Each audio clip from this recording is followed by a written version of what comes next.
बिस्मिल्लाहिर्रहमानिर्रहीम। प्यारे बच्चों, अस्सलामु अलैकुम वरहमतुल्लाहि वबरकातुहू। बच्चों, आप सबका क्या हाल है? बच्चों, आज हम एक्सरसाइज 1.1 का क्वेश्चन नंबर 4 करेंगे। ये है name the property used in following, कि ये पार्ट जितने भी हैं इनमें कौन कौन सी प्रॉपर्टी यूज़ हुई है। तो आइए इसको हल करते हैं। तो ये क्वेश्चन नंबर यानी पार्ट नंबर 1 है। यह है a+4, ये होल में है, प्लस बी, यानी whole a+4 plus B is equal to a plus whole 4 plus B. अब बच्चों, ये तीनों रकमें, तीनों टर्में एक ही हैं, a4b a4b। अब यूँ समझे कि ये अगर a को 2 रख ले, 2 + 4 3, b को 3 रख लेते हैं। अगर इसको ऐसे लिख दें तो ये पहले ये ब्रैकेट में आ गया, इज इक्वल टू, अगर 2 को छोड़कर 4 और 3 को इकट्ठा कर दें, यानी हमने b को 3 रखा हुआ है, a को 2 रखा हुआ है। अब आंसर तो जो दोनों का एक जैसे आना है। 4 + 2 करेंगे तो वो 6 होगा, और +3 हो जाएगा तो 9 हो गया। इधर 7 + 3 करेंगे तो 4 + 3 करेंगे तो 7 हो गया, और 2 जमा करेंगे तो उसमें ये 9 हो गया। उसका रिज़ल्ट तो एक जैसा ही आना है। लेकिन इसमें असल इसका नाम, इसको एसोसिएटिव प्रॉपर्टी कहते हैं। वो क्यों हुआ? तो एसोसिएट का मतलब होता है दोस्त बनाना, साथी बनाना, इकट्ठे होना। अब a+4, ए और 4 ने a को साथ मिलाया तो एक एसोसिएशन बना ली, इन दोनों को एसोसिएट हो गए, और b को उन्होंने छोड़ दिया। बाद में 4 ने b को बना लिया और a को छोड़ दिया। तो इस तरह अब एसोसिएशन इनकी हो गई, तो लिहाजा इसको कहते हैं एसोसिएटिव प्रॉपर्टी।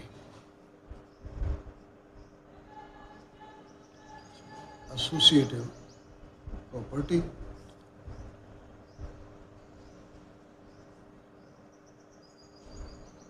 लेकिन ये प्लस के लिहाज से है ना, इसलिए हम कहेंगे विद रिस्पेक्ट टू, यानी जमा के लिहाज से एडिशन, जमा के लिहाज से, एडिशन के लिहाज से ये एसोसिएटिव प्रॉपर्टी बन गई। अब नेक्स्ट पार्ट है √2 + √3 इज इक्वल टू √3 + √2।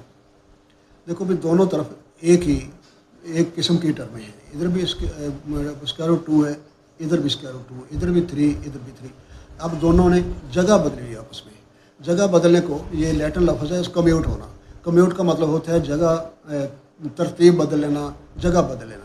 मिसाल के तौर पर आप जब घर से स्कूल जाते हैं तो लैटिन में वो कहते हैं आप कम्यूट होकर गए, यानी आप कम्यूट हो गए स्कूल को, या स्कूल से घर को कम्यूट हो गए। तो इस तरह तरतीब बदल लेना, एक जगह से दूसरी जगह ट्रांसफ़र हो जाना। तो इस तरह जब इधर 2 पहले था, √2 उधर था, √3 पहले है, नंबर वही है लेकिन जगह बदली है। इसको कहते हैं कम्यूट हो जाना। तो इसलिए इसका नाम हो गया commutative property.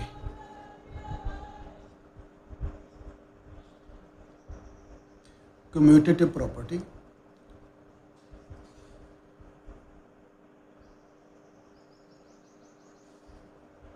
With respect to addition, ये भी एडिशन के साथ है, जमा के लिहाज से। तो नेक्स्ट पहला क्वेश्चन है x - x is equal to 0। अब x में से माइनस किया, जब x को x में से माइनस किया तो हासिल हमें हुआ 0। अब इसका मतलब है कि 0 x के अंदर मौजूद था और -x ने उसको बाहर निकाला है। जो मौजूद हो वो आइडेंटिटी होता है, वो बाद में अगले सवालों में आएगा।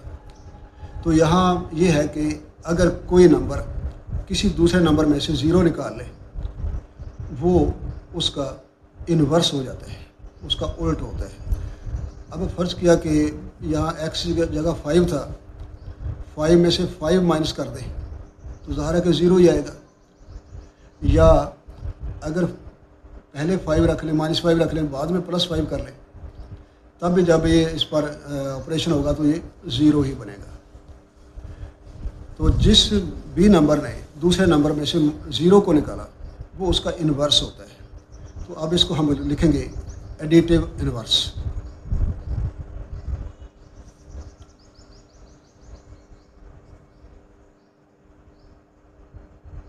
एडिटिव इन्वर्स, ये प्रॉपर्टी यूज हुई यहाँ।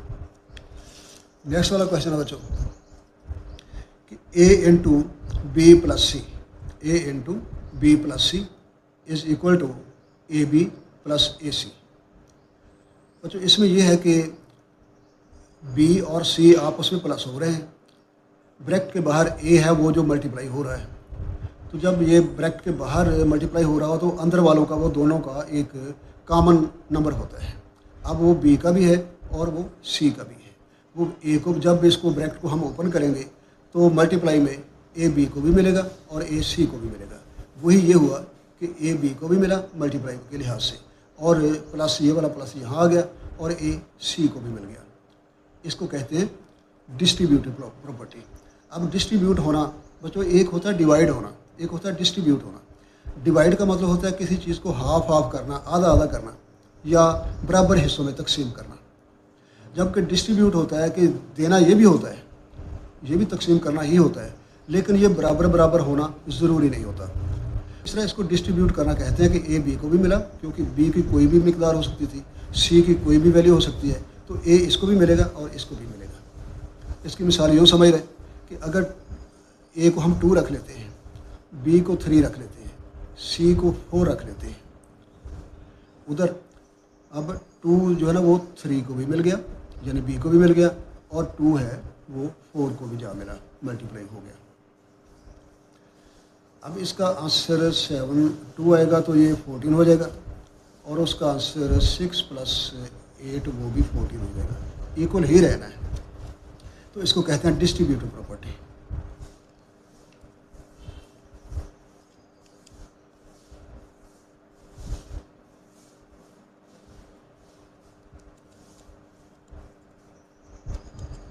डिस्ट्रीब्यूटिव प्रॉपर्टी है, लेकिन किस लिहाज से है? विद रिस्पेक्ट टू एडिशन है। लेकिन ऐसे हम कहेंगे इसको कहेंगे डिस्ट्रीब्यूटिव प्रॉपर्टी है। किस लिहाज से? वो डिस्ट्रीब्यूटिव प्रॉपर्टी ऑफ है तो एडिशन के लिहाज से, distributive property of multiplication over addition. Distributive property ये ओवर एडिशन बनती है।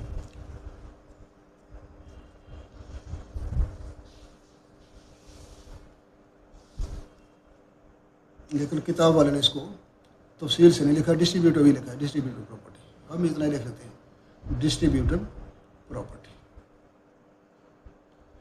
लेकिन होती है distributive property of multiplication over addition, ऐसी होती है असल में।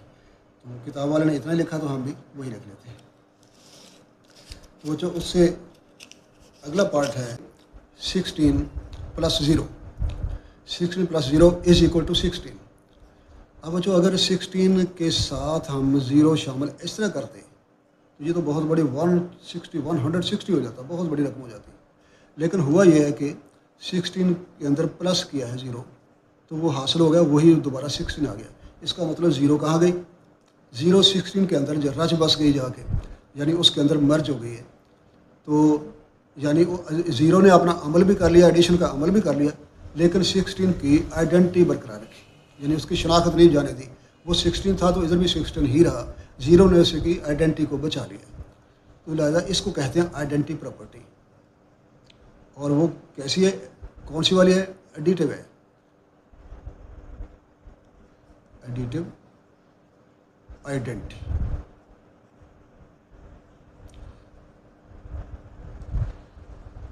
या identity property with respect to addition, या एडिटिव प्रॉपर्टी के लिख देंगे इसको। अच्छा बच्चों नेक्स्ट वाला है 6th 100 × 1 इज इक्वल टू 100। ये वही है, वो एडिटिव थी, ये मल्टीप्लिकेटिव है। तो इसमें देखिए कि 1 जब इसके अगर 1 के साथ 100 के साथ 1 ऐसे लिख देते तो वो 1001 बनना था, बहुत बड़ी रकम थी। लेकिन हुआ यह है कि 100 में 1 मल्टीप्लाई किया है तो वो 100 ही बाकी आ गया। इसका मतलब है कि जब 1 ने अपना काम कर लिया मल्टीप्लाई होने का, 1 ने अपना टेबल पढ़ लिया, लेकिन उधर 100 का 100 बरकरार रहा। इसका मतलब उसकी आइडेंटिटी कायम रही। तो लिहाजा इसको भी हम कहेंगे आइडेंटिटी प्रॉपर्टी, लेकिन किस लिहाज से मल्टीप्लिकेटिव है।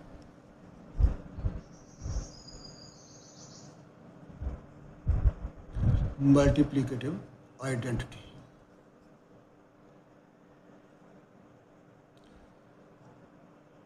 मतलब आइडेंटिटी क्या होती है? आइडेंटिटी शनाख्त होती है ना। तो जिस तरह आपका आइडेंटिटी कार्ड है तो वो आप शनाख्ती कार्ड है, तो इस तरह ये आइडेंटिटी शनाख्त है, उसने 100 की शनाख्त को बरकरार रखा हुआ है। तो ये नंबर 7, पार्ट नंबर 7 है 4 multiplied by whole 5 multiplied by 8, इधर 4 मल्टीप्लाइड बाई 5 मल्टीप्लाइड बाई 8। ये वही हुआ जो पहला हमने किया था कि लेकिन ये मल्टीप्लाई हो रहा है, उधर प्लस था पहले क्वेश्चन में, ये मल्टीप्लाई हो रहा है। इसमें यही है कि 4 5 8 4 5 8 तीनों टर्में एक ही है, तीनों नंबर एक ही हैं, लेकिन हुआ ये है कि 5 ने 8 के साथ एसोसिएशन कर ली और इधर 5 ने 4 के साथ कर ली है। 4 को इधर 8 के साथ की थी, इधर 8 को छोड़ के 4 के साथ कर ली इस दोस्ती। तो इस तरह ये एसोसिएशन बदल गई है। एसोसिएशन बदलने से वैल्यू तो वही रही, लेकिन प्रॉपर्टी कौन सी यूज़ हुई? Associative property.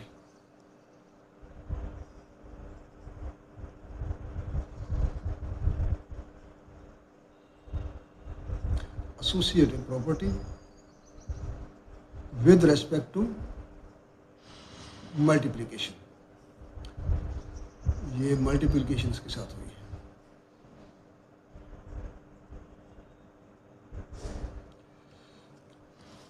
जो ये इसका आखिरी 8वां पार्ट है, A B is equal to B A, यानी अगर ए पहले हो बी बाद में मल्टीप्लाई करें, या बी पहले हो ए बाद में मल्टीप्लाई करें, तो आंसर एक जैसा ही आना है। यानी अगर ए को 2 रख लेते हैं, बी को 3, और 3 को बी को 3 रख लिया, ए को 2 रख लिया, बराबर हो गए। अब 2 का टेबल 3 तक पढ़ें, 2 3 6, और 3 का 2 तक पढ़ें, 3 2 6, दोनों तरफ एक जैसा ही असर आना है। तो लेकिन इन्होंने क्या किया है, आपस में कम्यूट कर लिया, जगह को कम्यूट कर लिया, जगह की तरतीब बदल ली, तो इसको कहते हैं कम्यूटेटिव प्रॉपर्टी।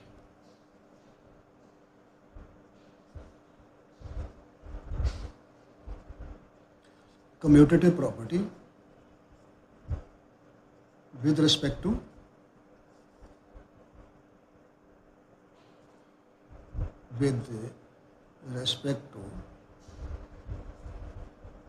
multiplication।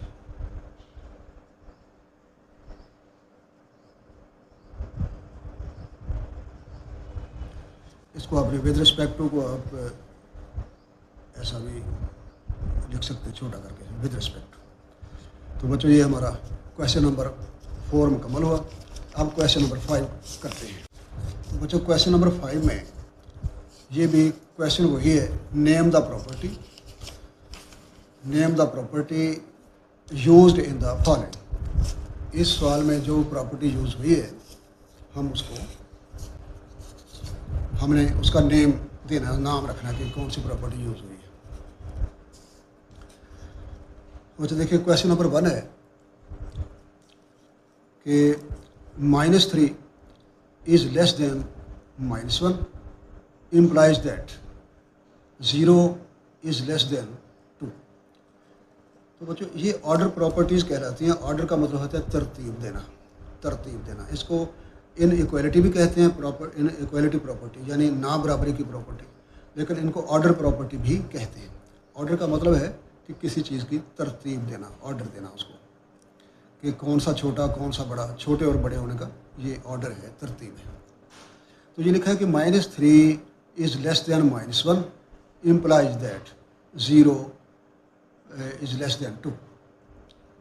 बच्चों अगर -3 छोटा हो -1 से, ये तो है ऐसे ही है, तो फिर ये दलील इसकी ये है कि दलील करती है कि यानी लॉजिक इसकी ये है कि 0 छोटा होगा 2 से।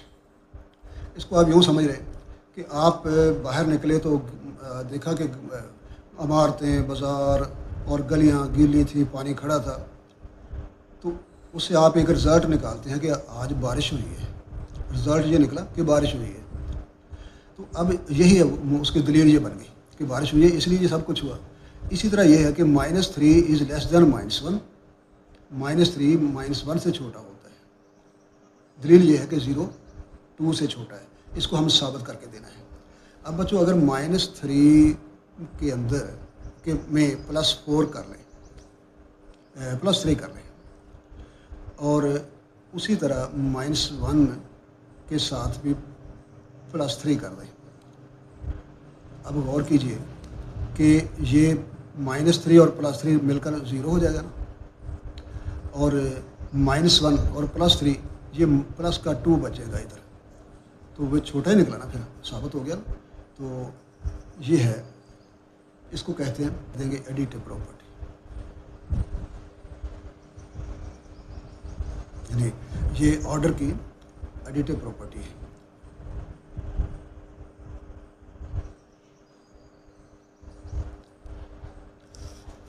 उसके बाद ये आता है कि if a is less than b then 1/a is greater than b। बच्चों इधर a है, उधर 1/a है, इधर b है, उधर 1/b है। जब a को 1/a बनाते हैं तो उसको कहते हैं कि a का रेसिप्रोकल बना लिया। इधर b का रेसिप्रोकल वही 1/b बन गया। इसका जो असर होता है, इफेक्ट होता है, वो उल्टा होता है, तरतीब उल्टी हो जाती है। इधर लेस देन है, जब रेसिप्रोकल लगेगा तो वो उल्टा हो जाएगा, इधर लेस देन है, उधर ग्रेटर देन बन जाता है। अब देखिए कि अगर a को हम रख लेते हैं 2 लेस देन 3 है, b को 3 रख लेते हैं, लेस देन है ना, तो देन क्या होगा, अगर a/2 हो जाएगा, उधर a/3 हो जाएगा। अब अगर एक चीज़ है उसके 2 टुकड़े करें तो टुकड़े बड़े होंगे, अगर उसी चीज़ के 3 टुकड़े करें तो हर टुकड़ा छोटा टुकड़ा होगा। यानी अब जो पहली रकम है वो बड़ी हो गई, अगली रकम छोटी हो गई। ये रेसिप्रोकल बनाया तो इसके ऊपर ये अलामत बदल गई, ये छोटी थी, ये बड़ी, लेस देन ग्रेटर देन। तो इस तरह इसको कहते हैं रेसिप्रोकल प्रॉपर्टी। Reciprocal property.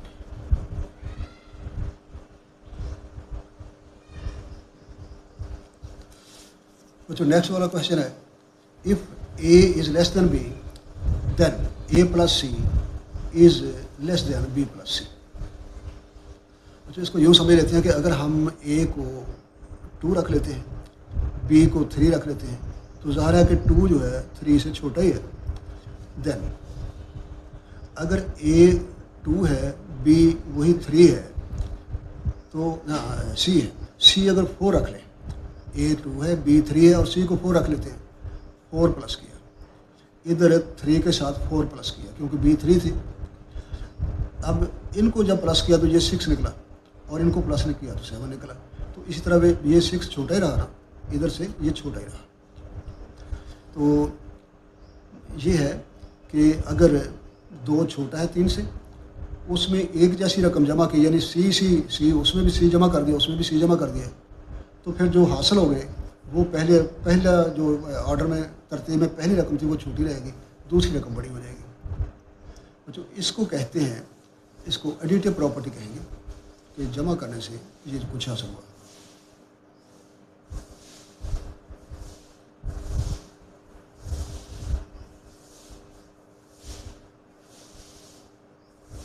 क्योंकि ये प्लस करने से हासिल हुआ है, इसको एडिटिंग कह दिया। बच्चों अभी हमारा पार्ट नंबर 4 है, क्वेश्चन नंबर 5 का। If A C is less than B C and C is greater than 0 then A is less than सी।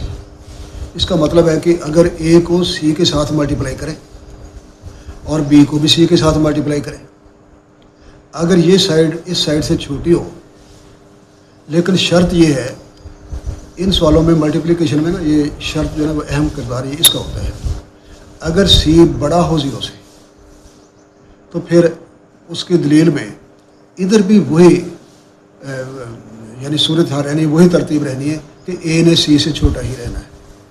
इसको समझने के लिए मैं आपको एक एग्जांपल देता हूँ कि ए को अगर 2 रख लेते हैं और सी जो है वो 0 से बड़ा है, इसका मतलब 0 को उसको हम 4 रख लेते हैं, तो इस तरह ये 4 जो है ना वो 0 से बड़ा है, तो इसको मल्टीप्लाई बाई 4 कर दिया। लेस देन अब b को रखते हैं 3, उसको भी 4 से मल्टीप्लाई किया। अब 2 को मल्टीप्लाई किया तो 2 4 जार 8, उधर 3 4 जार 12। अब इससे साबित हुआ कि अगर ये सी जो है ना, तीसरी रकम यानी सी वाली, अगर वो पॉजिटिव हो तो मल्टीप्लाई करने से जो कुछ मिलेगा उसमें ए बड़ा रहेगा और सी छोटा ही रहेगा ना, ए छोटा रहेगा और सी बड़ा रहेगा। तो इसको कहते हैं मल्टीप्लिकेटिव प्रॉपर्टी।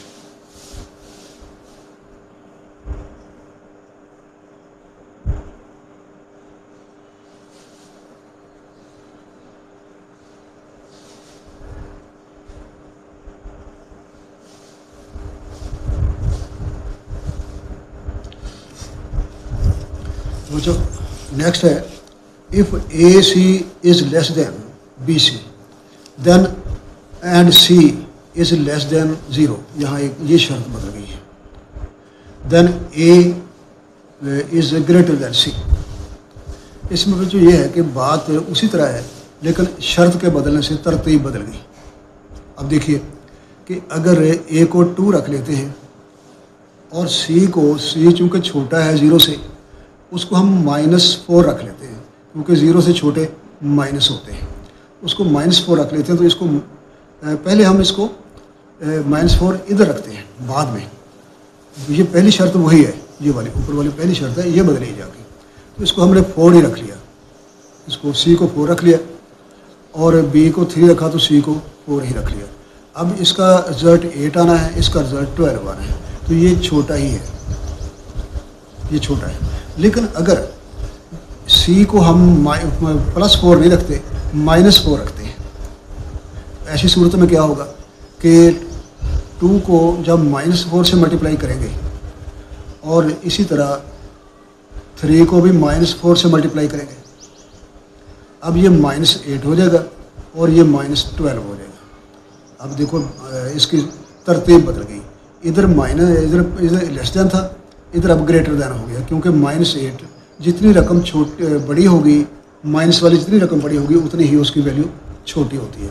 तो इस तरह -8 इज़ ग्रेटर देन -12 बन गया। तो इस शर्त के साथ कि अगर आपने सी को 0 से छोटा यानी अगर माइनस में नंबर रखा हुआ है तो मल्टीप्लिकेशन में जो रकम बड़ी होती है छोटी होती है वो जाके बड़ी हो जाती है, अगर छोटी हो बड़ी हो तो वो जाके छोटी हो जाती है, यानी उसका उल्टा इफ़ेक्ट होता है। तो ये भी क्योंकि सारा काम मल्टीप्लिकेशन से हुआ, इसको भी मल्टीप्लिकेटिव आइडेंटिटी कहा गया है, मल्टीप्लिकेटिव आइडेंटिटी।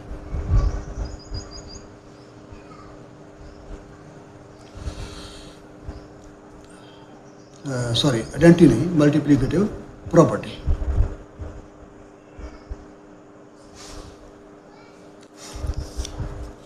तो बच्चों ये एंड वाला है, ये है कि either A is greater than B और A is equal to B और A is less than B. सवाल इस तरह है कि either A is greater than B और A is equal to B और A is less than B. इसका मतलब है कि ए जो है या तो बी से बड़ा होगा या बी के बराबर होगा या बी से छोटा होगा। इन तीन के अलावा और चौथी सूरत और कोई नहीं है, क्योंकि कोई एक चीज़ या तो दूसरी के बराबर होती है या उससे बड़ी होती है या उससे छोटी होती है, कोई और रिजल्ट नहीं उसका होता, कोई और सूरत नहीं बनती। तो इसको कहते हैं ट्राइकोटमी प्रॉपर्टी, ट्राइकोटमी।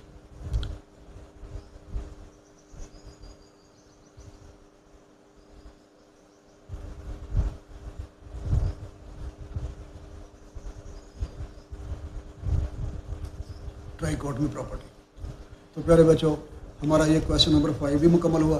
4 और 5 इस वीडियो में हमने बनाए हैं। तो इंशाल्लाह अगली वीडियो में अगला सवाल हल करेंगे। उस वक्त तक खुदा हाफिज़।